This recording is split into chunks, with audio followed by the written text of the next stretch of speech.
Welcome to the RiVeR Project podcast series. I'm delighted to be joined today by Siobhán Molloy. Siobhán is DkIT's Ending Sexual Violence and Harassment Prevention and Response Manager. So Siobhán, thank you so much for agreeing to do the podcast. Delighted that you are here today. I might start by asking you, Siobhán, can you tell us about that role? Of course I can. This role originated, the foundations of it actually started in 2019, and the Minister of Education at the time launched a framework which was towards safe, positive, respectful, supportive ending sexual violence and harassment on campus. So it was a framework that was put in place. After that, there was a piece of research that was done, a survey with about 11,000 students and staff. Mm-hmm. And the results of the survey were actually quite shocking. Yeah. So they knew they needed to put these positions into place. I suppose the survey was quite similar to what we've seen in the CSO as well, where 52% of women have experienced sexual violence over the lifespan and 28% of men. So we know it's a big problem in society, and the survey was reflective of what was happening in the student cohort as well. So in 2022, the funding was actually launched to put positions into place in all third level institutes where there would be an ending sexual violence and harassment prevention and response manager. Very long title, I know. But it's absolutely fantastic that the funding's in place for that now. And collectively we work together as part of a network, which is really, really important. So that's kind of where it started. Right, very good, Siobhán. So this role is one of a number of roles then around the country. Yeah. Can you say a little bit more about those other roles? Yeah, of course. So we actually work as a network, which is absolutely key. And there's a framework in place as well, which we all work to as well. And there's some key pieces in the framework. And I suppose it's to kind of get cultural change within all of our institutes.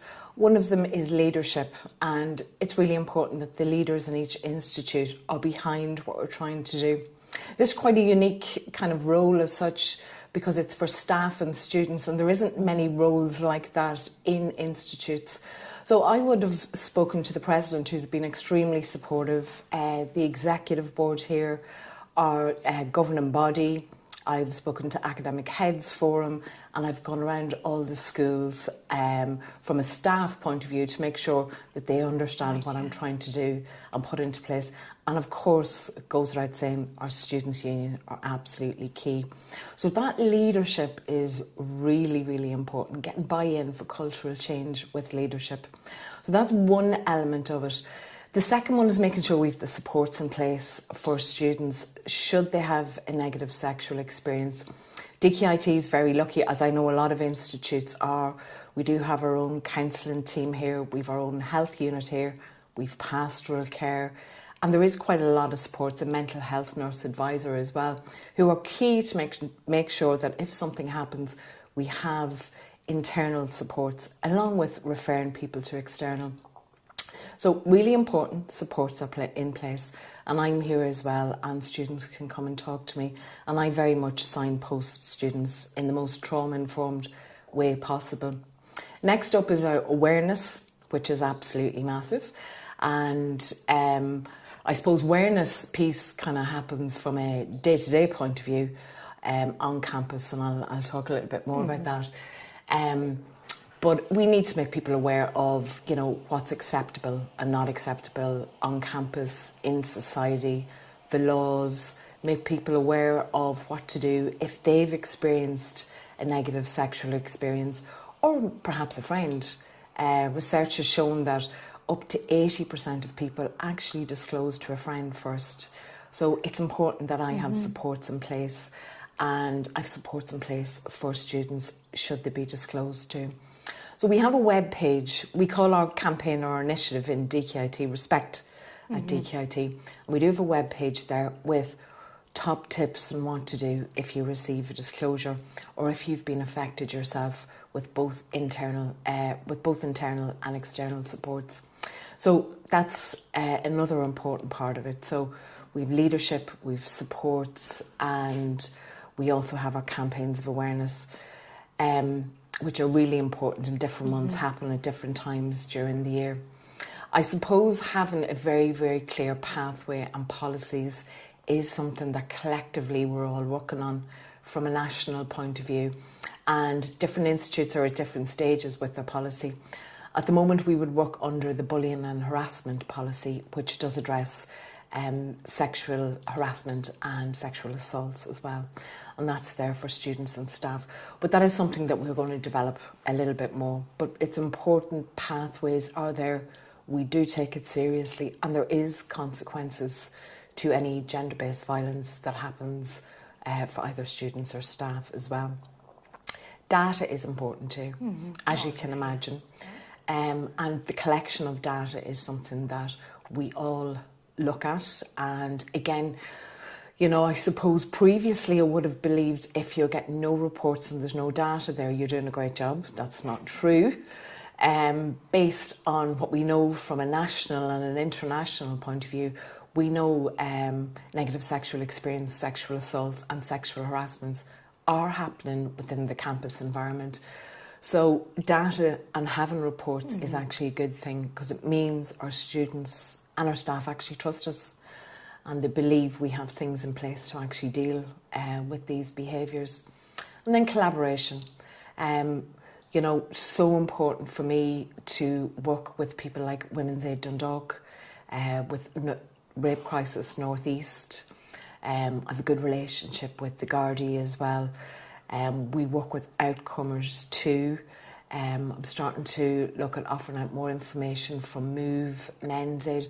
So all of those amazing organisations who are out there and can offer support, it's important we collaborate, and we're getting learnings from them all the time.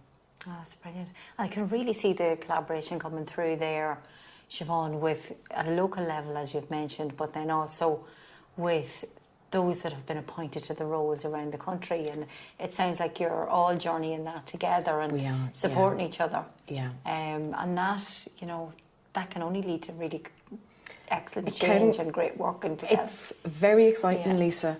We're very much at the very, very start of this. Some of my counterparts are in position maybe 2 years.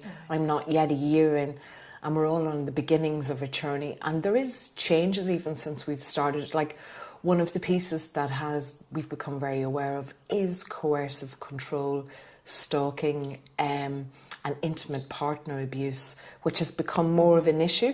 So it's not just sexual harassment and sexual assaults. There's other pieces that we need to address. And there's great learnings from the group, an amazing group of people, and they've got various backgrounds as well, and they're bringing a massive wealth of knowledge. And we have to be very aware of, you know, what's actually happening out there. You know, where can we meet the needs of our students and staff? And sometimes you have to be in that before you realise, okay, things need to change slightly, or we need more supports in place. So that collaboration between the 16 other ending sexual violence and harassment managers, along with all the NGOs that are out there and the other supports, absolutely key. And the information, the more it keeps flowing, and I have to say it has been absolutely fabulous, and everyone has really engaged. The more we learn and the more that we can support our students and staff as well. I really agree with your point around data being key. Siobhán, you'd mentioned there about the importance of data, and you began by speaking to us a little bit about the surveys and the evidence base that's there. Yeah. I might just bring you back to the national framework on ending sexual violence and harassment. Can you tell us a little bit more about that framework? Well, that framework, as I said, we have certain kind of key points that we have to hit all of the time. And we know it's been revised all the time, which is absolutely fantastic. So we actually have had consultation for it there recently. But it's to make sure we're all doing exactly the same thing. So are we all connecting with leadership? Are we getting them all involved? Are we all doing campaigns of awareness? What do they look like? What feedback are we getting from them? Are they relevant? making sure we've all the supports in place. Do we need more supports? Like, one of the things I'd be very aware of as well, the more prevention work I do and the more awareness that I do, the more response. So students get to know me and they know that I'm there. I am getting more response. And I'm aware, whilst we have fantastic supports on campus, a lot of people do want to go externally for those supports. So we do rely very, very heavily on collaboration with our external people like North East Rape Crisis Centre, Women's Aid and the Guards, and perhaps SATU as well, in certain circumstances. So that's, again, something that's ongoingly, so we're constantly trying to build the relationships there. Another part of the framework, as I said, and we'll get back to the data, is we have Speak Out as well. So this is another support we have there for students. And Speak Out is completely anonymous. It's there for students and staff. And it was actually launched, I think, in 2020 during COVID. So it was after the first framework was put in place. And all students and staff have access to that. And you can go on and you can make a report. And after you make a report, it also suggests the supports for you. But it is a great way of us actually collecting data from people who don't want to officially go through a report. And we can get a sense check, and all of the institutes are using this as well. It's actually undergoing review at the moment, and we're all collectively working on that. But it is important to have something like that. One of the things which I know I've experienced, and a lot of my colleagues have experienced, and it's very much, I suppose, on a national level, while we know a lot of people don't disclose, those who do disclose perhaps don't want to report, whether it's internally or it's to the Guards as well. So there's a piece of work that needs to be done on that. And we do know that we do need those reports to actually make change. So something like Speak Out is good because it is quantifying, and it's something that we can see happening nationally as well. Yeah, that makes sense, Siobhán, to have that channel for people who are not in a place at that point, or perhaps not, and won't be moving forward with formally reporting something, but that you still have the figures. Yeah. They get a sense of where change is happening, perhaps, as well. So, Siobhán, between the framework and the work with your counterparts, the work in collaborating locally, and you began by speaking to us a little bit about the huge groundwork you've done within the Institute itself in the introduction of this work. It sounds like it's a really, really broad remit. It is. Can you tell us a bit about that? Well, one of the things I did, which is part of the framework as well, I set up an Ending Sexual Violence and Harassment working group. So within that working group, so they're supportive in all plans and everything I do. I speak to them about it and report back to them. So within that working group, I have the Students' Union, really, really important. They're absolutely key. I have people there from the student services, so I'd have somebody from counselling on it, pastoral care, sports and society. I then have a mix of academics from the different schools. I also have the community guards sit on that with me as well, as do Rape Crisis North East as well. So they're there as a support. But just to get down to what does a semester, what do I do? So normally when the students and staff are here within the academic year, I'm extremely busy, and I'm actually doing prep work for that at the moment. So consent is really, really important in consent training. So I will start that as soon as the students come in. I normally do it by class. It's very, very time consuming to do it that way, but for me it works best. The feedback from the survey is that I think it was almost 80% of students come into third level education and they don't feel they have enough information on consent. Now, I know that's going to change, and from 2027 in senior cycle there is going to be consent training. So we have a lot of students coming in, they don't understand the different parts of consent, they don't understand the laws around consent, particularly the new laws, the image-based abuse, the stalking laws, and the basic consent law as well. And we also have to take into account that nationally and internationally, the first 6 weeks of a student's life are seen as the red zone, which sounds quite scary. But unfortunately, just due to a change in life and a change in circumstances, the first 6 weeks are the time when first year students are going to be most vulnerable towards a sexual assault. Now, there's loads of different reasons for that. Leaving home, new friends, maybe consumption of alcohol in different ways or drugs, socialising with people they don't know, feeling just kind of overwhelmed and unsure of themselves. It can be quite a dangerous place. So real urgency, and I do feel real urgency in those 6 weeks to get in front of as many students as possible. So I go into the classrooms and I start off with consent. Amazing content created by Active Consent in Galway, which is very suitable for a lot of first years, and I use that, which includes the laws, and then I will talk about our own codes of conduct in DkIT, and making them really aware that I'm there for support. There's internal support and there's external support as well. So they know, and they know exactly where to go on the website or Moodle should something happen. So it's hopefully starting conversations. I normally hang back for a while. So I give my talk, my training, and I normally hang back, which has been really, really beneficial, because I have had people come up and they've struggled around stuff, reading, the non-verbals and signs, or people who are struggling a little bit with the grey area that is there with consent. So I can have conversations, or people come up and they've been slightly triggered, and in the moment I can make sure they get support and look after them as well. So that's very time consuming. I normally do 15k plus steps around DkIT. We're a big enough spread out campus. Just on a Monday. Yeah, just on a Monday. But so very, very busy. And as I said, I will run from one part of the campus to the other. So that kind of brings me up to October, and we've Mental Health Week. And again, I work very, very closely with the Students' Union and the Student Support Services in here. So I make sure I have stands. I make sure that I'm always visible. I'm out there and I'm speaking to students.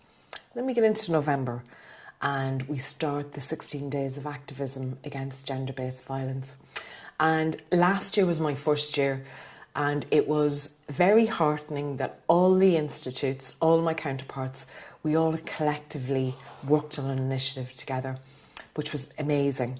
And we all used the same social media, and everyone ran a different campaign of events during that time. I thought that was really, really strong. So this is like 16, 17 institutes coming out and going, you know what, we are recognising 16 days of activism.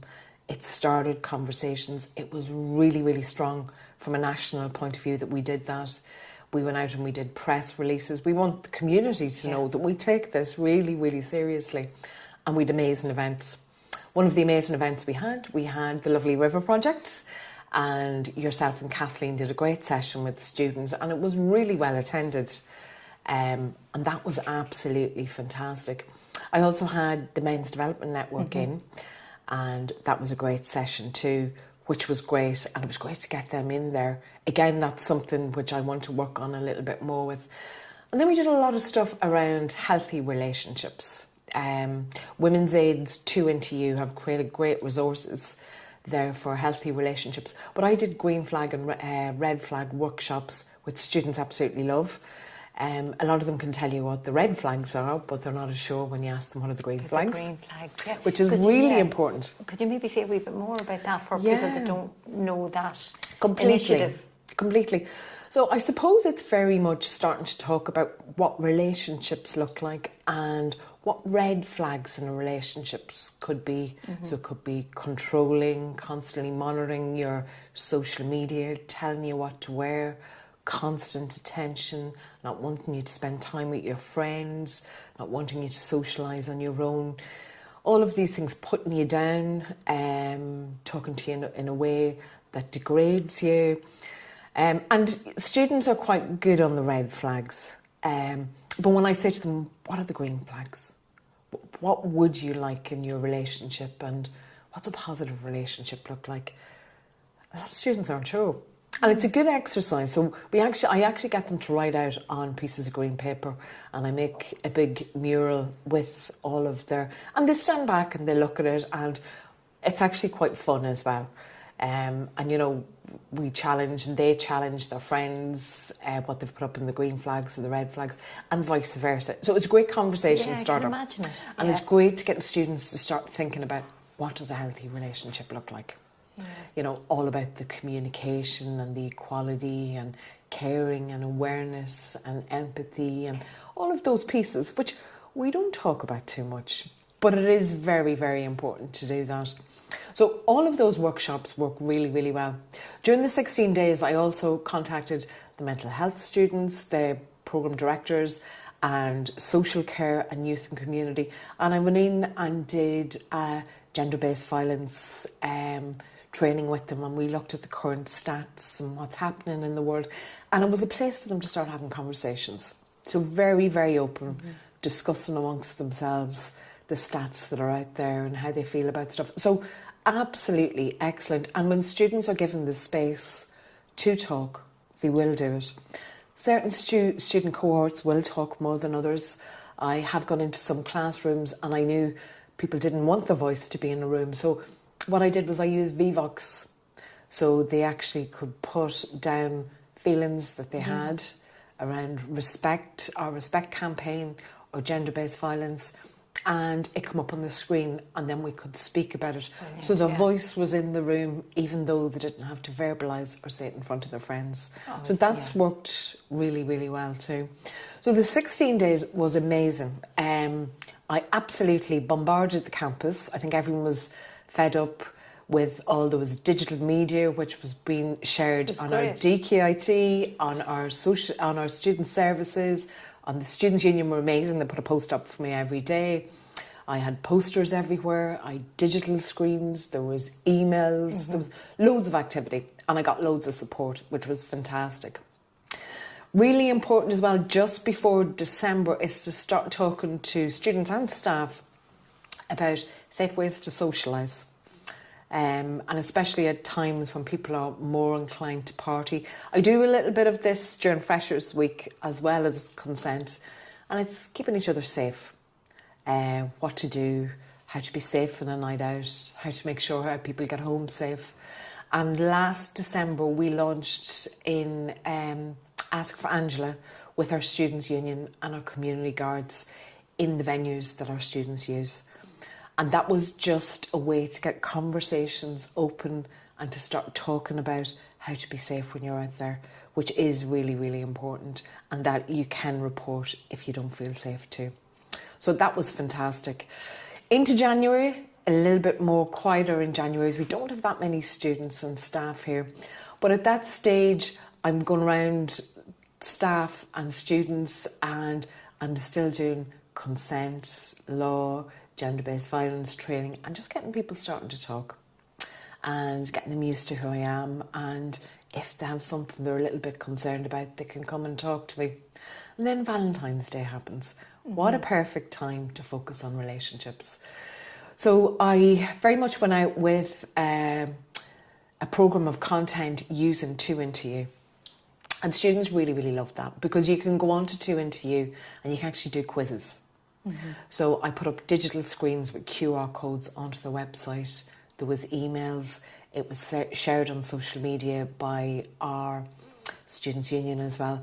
And it was really getting people to start, questioning relationships and making sure they knew that there was available supports both internally and externally. So every time I do anything, I have to make sure, okay, I'm bringing up awareness, but am I doing it in a safe, trauma-informed way? And is there supports there for people if something does come up for them?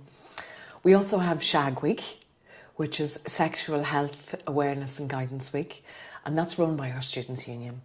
And they have a lot of fun activities during that time. But again, I'm very much out there with the Students' Union, talking about consent, talking about safe ways of being in relationship and interacting with them on all of that stuff.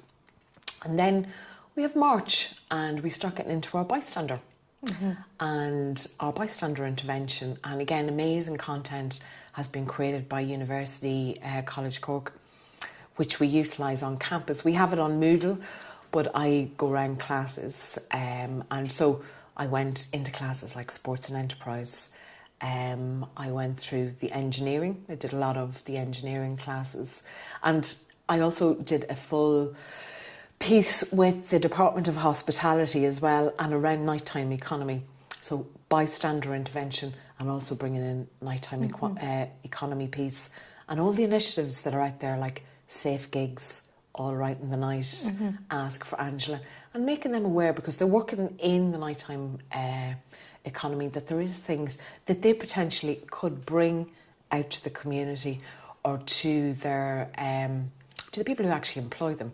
And it's an added benefit for anybody who does have a venue to be able to say people can come in and feel safe. So these initiatives really, really work. So I went through all of the courses and all of the years and had great conversations with them and shared the content that was created by University College Cork.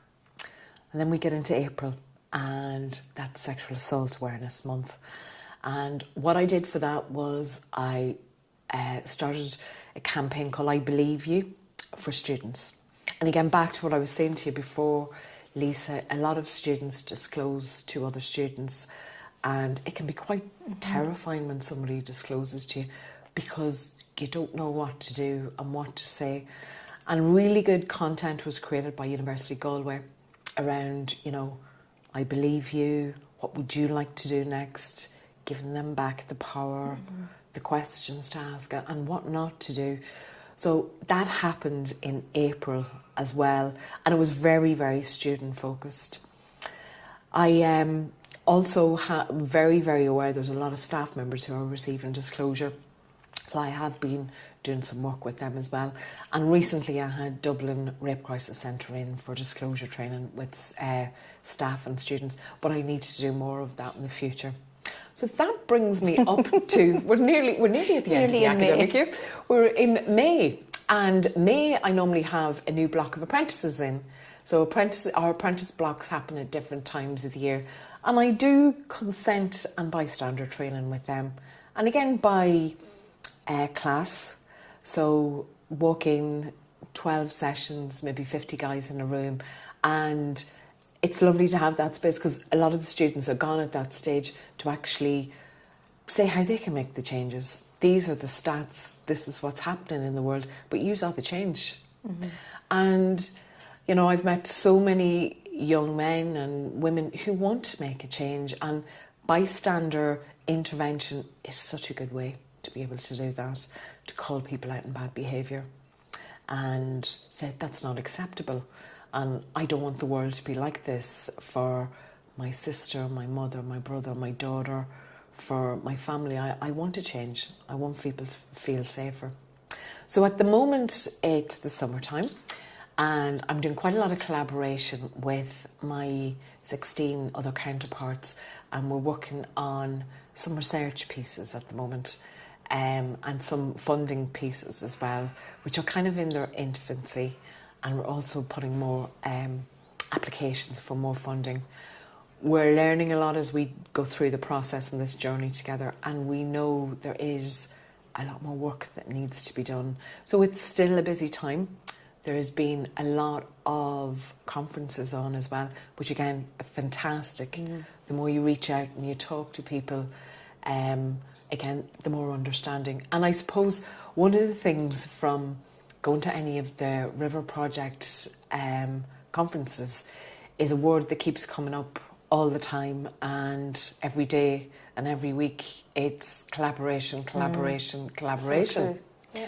And there's so much knowledge out there, and it's like our strength is together, and our strength is together as a society as well. You know, it's all of us coming together and sharing and supporting and empowering, and giving the power back to those that don't feel that they have the power anymore, and meeting people where they are. So I just feel I can't collaborate enough, and that's where I get my support, is from collaboration with other people out there. Yeah, well, that makes perfect sense, Siobhán, doesn't it? Yeah. Like, we are stronger together. Completely. And everybody has different areas of expertise yeah. and experience, and it can be really complementary and rich when Yeah. it all comes together. Completely. So Siobhán, that sounds like there's absolutely no dip during No the dip. year It's at very all. busy. It's very busy. It is very, very busy. Yeah. It's a whirlwind all of the time. Yeah. But I'd say exciting as well in that Yeah. here you are nearly a year into that role, Yeah. and you can already see the structure and the Completely. different times a year, and like you're working across so many different levels, the groundwork, the infrastructure, the working with the students and the staff to raise awareness, but also being a very visible presence Yeah. there for response. Collaboration.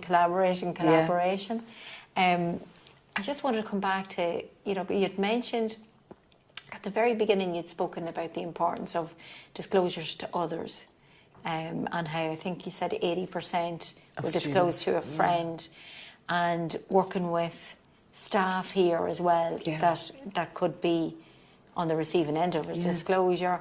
And then the nighttime economy stuff, where we're supporting other people to be safe as well as ourselves. So thinking then about peer support. Yeah. So peer support is absolutely key. One of the things that I've put in place with the student counselling in DkIT is we call them support and respect champions. And they are students who are going to do peer-to-peer education. And students supporting students, and that peer support is absolutely invaluable. And we were piloting it this year, and I went out to would have been social care students and youth and community students, and I've 22 of the most amazing people ever have come forward, and I've started training them up. And students do want to talk to students, and it's really important. I hear that student voice all the time. And so really important to make sure that they are properly trained as well, that they're not being triggered. And so, as I said, and they all come in over the summer for training with the Rape Crisis Centre, as I said. Really dedicated. Really, really dedicated. An amazing bunch of people. Such a diverse bunch of people. Absolutely amazing. And they want to make a change. And, each one of them, I've spent time with them individually, asked them about how they felt about being in the role of a support and respect champion. And every one of them said the same thing. They wanted to make a change, and they will make a change, and it's all about skilling them up. So this is something I'm going to grow on, Lisa. Yeah. So it's pilot this year, and I'm hoping that next year when I go out to recruit again, they will also be able to buddy with the new recruits I get in. And I would like to have them all the way through all of our schools and departments. But it's a student, it's somebody in a similar situation that they can go to for support. And they can signpost them, or they can bring them to me, or they're able to say you can go externally to whether it's the Rape Crisis North East, or maybe you want to go to the guards, or maybe you don't want to do anything. Yeah. That's absolutely fine. But here's all the things that are there, and I'm still here if you want to come back and talk to me, or you can go and speak to Siobhán or somebody else. So it's that nice supportive from somebody who's a peer, who's not in a position, who you can just feel that they're more my equal. Yeah, that makes perfect sense, doesn't it, Siobhán? Because you're taking away that sometimes perceived power imbalance. Completely. And somebody that is probably very accessible in their day-to-day life, but could be that critical person at that time to connect them with ongoing support and maybe referral onwards or whatever's needed. Yeah. Wow, so Siobhán, almost a year in. Yeah. Any shockers? Was it everything that you thought it was going to be? It was, no. So, there's been a lot of stuff. I suppose one of the things that I've been surprised by is how immersed we are in sexual content. So, you go on TikTok, Instagram, Twitter, you put on Netflix, whatever. But we're bombarded with in a very overly sexualised world. And yet, we're not talking about it. Right. And, students have said that to me about people aren't having conversations. So they're consuming a massive amount of sexual content from a young age as well. Yeah. Again, you know, the reports have shown there's children as young as 11 and 12 starting to access porn and content that's not suitable for them, and people don't know what to do with this information. And so, as I said, very overly sexualized worlds. The music, there's music out there that's been played in our local channels and our national channels. I know they've dubbed out some of the words, but it's about strangulation during sex, and so very, very sexualized, but yet the conversations aren't happening. That's very interesting. Yeah. So that's been a learning from you. Yeah, that you coming really, into that role. really has. Yeah. And it's not that they don't want to talk to me. They talk with me about the fact that people aren't talking about it. So that is one thing. Another... Sorry, I was going to say they maybe didn't have the channel before. Possibly. Now, and now they have. Yeah. Because just like, I wanted to go back to your use of VVox there. Yeah. To make sure that people had that opportunity. Yeah. So you're all the time creating ways that people can be heard without necessarily identifying themselves. Yeah. Yeah, so you've created that channel and now it's filling. Yeah, and it's something that, you know, I know there's a lot more work to be done on that. And the normalisation of gender-based violence, and again, which has been supported from a societal point of view. So, you know, everything we touch, every website we put on, the news, how things are reported in the news, the victim blaming, the victim shaming, all of those pieces, I very much have heard it being normalised and therefore being verbalised. And I have seen it get worse. And again, we know there's research to show that that's just not something that I'm feeling and hearing. And I know from speaking to my counterparts, this is an issue that's happening nationally and globally. And there's a lot happening in the world at the moment as well, where this normalisation has come into play. So that has shocked me. And that is a piece which we definitely do need to do more work on. But we need people to start talking. And, you know, as I said, talking about sex, talking about how they feel, starting to really connect from a bodily point of view around sexuality and gender, calling out behaviour they don't like. Like, that's why I say bystander intervention. It's so important. Being aware of rape myths, victim blaming, victim shaming, around all gender-based violence, having conversations, calling it out, and not let it become a normal as well, you know. And that's a societal piece that needs to happen with us all within the community. So, yeah, a lot of work to be done there still, Lisa, but if we can start the conversations happening, it's a starting point for sure. Oh, it absolutely is. I mean, the experience that these students are having now, they'll bring that with them completely past graduation.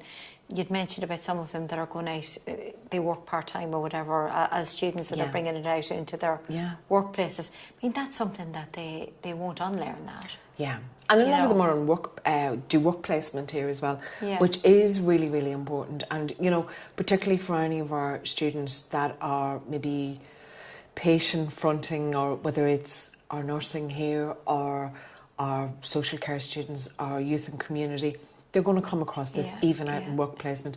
But you're completely right. This is information which is absolutely key. And whether you're working in the public sector or the private sector, really, really important. And again, back to the stats, that 52% of women over their lifespan experience sexual violence. 28% of males over the lifespan experience sexual violence. And then if we look at the domestic abuse, 1 in 4 women, 1 in 7 men. So out there in the working world, they're going to come across this. They're going to be working with people who potentially are victims, survivors, or perpetrators, or maybe find themselves in a situation where they need this knowledge. So for me, this is a key piece. It's absolutely key in their education, really important. And I have to say, I've really felt that from leadership in here as well, the amount of support I've got. And even from both programme directors and course conveners, they've let me into their classes. They've let me into the first year, their second year, the third year, the fourth year. If things have come up, if there's been misogyny in classes or anything like that, they've been like, will you come in and do a class on respect and what that looks like? So they've really, really interacted with me, which has been absolutely fabulous. And it's been great to get the students' voice in there, because I have to meet them where they are. I have to listen to them. It's so important. And as I said, whether it's using the VVox, some of them want to talk and verbalise, and that's fab. I've had some really colourful, interesting classes with students. The students are absolutely amazing. But for those who don't want to speak up in front of others, then I allowed the VVox piece to happen. Get your voice into the room. Let's address it. Let's see how you feel about this stuff. And let's make sure there's supports there as well. Yeah, oh, that's fantastic. Siobhán, in a relatively short amount of time, the huge amount of stuff that you've done and what you've signalled now for, which is going to keep for the you future, busy. I'm going to be very busy. Very busy, yeah. but good busy. Yeah. In that, you know, when we know better. Yeah, we do better. Yeah. So you've got a really critical role here in DkIT. Yeah. So Siobhán, really importantly, contact details. I think for those who are listening and they want to hear more, or they want to make contact, or you know, whatever they need the contact details for. Completely. Will you talk us through those? Yeah, I will, of course. So on the most basic level, on the DkIT website, we have, when you go into for students or for staff, you will see a button that says respect. When you click into that, it brings you to a web page. And on that web page, it talks about what respect in DkIT is. It also has what to do if you or somebody you know has been affected by a negative sexual experience. And what to do if you're not 100% sure. After that, there's all my details are there. So I can be contacted Siobhán Molloy at DkIT.ie or respect at DkIT.ie. We also have click-throughs for Speak Out, our student counselling, our mental health supports, our pastoral care, our health unit as well. So all of those are there, and they're all reflected in Moodle as well. So it's very, very easy for students and staff to make contact, and I will get back to them. Because I've gone into so many classes now at this stage, people actually stop me sometimes when I'm walking down the hall, which is absolutely fine, and we can organise stuff. So I've had people come from loads of different areas, directions, one thing or another. But that's how you can contact me. And as I said, there's always somebody there to support and help. And we have all of the external supports there as well. So should it be a case that you don't want to do anything about this internally within DkIT, we've all the supports out there as well. So there's always someone to help, no matter what. Oh, that's brilliant, Siobhán. I think that's a perfect way to, unless I've forgotten to ask you anything. No, that's absolutely perfect. Or is there anything that you didn't get a chance to maybe say?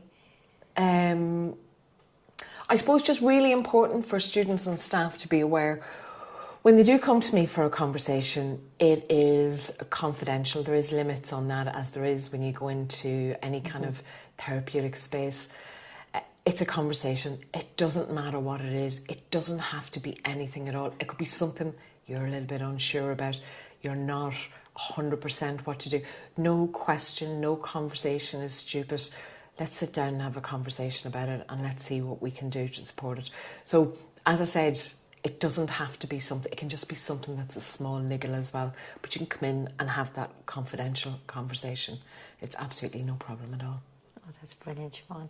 So, Siobhán, all that's left for me to do is thank you so much for a really, really interesting and impactful podcast today. No problem at all. And just to thank our listeners and encourage them to join us for the next episode of the RiVeR Project podcast series. Thank you.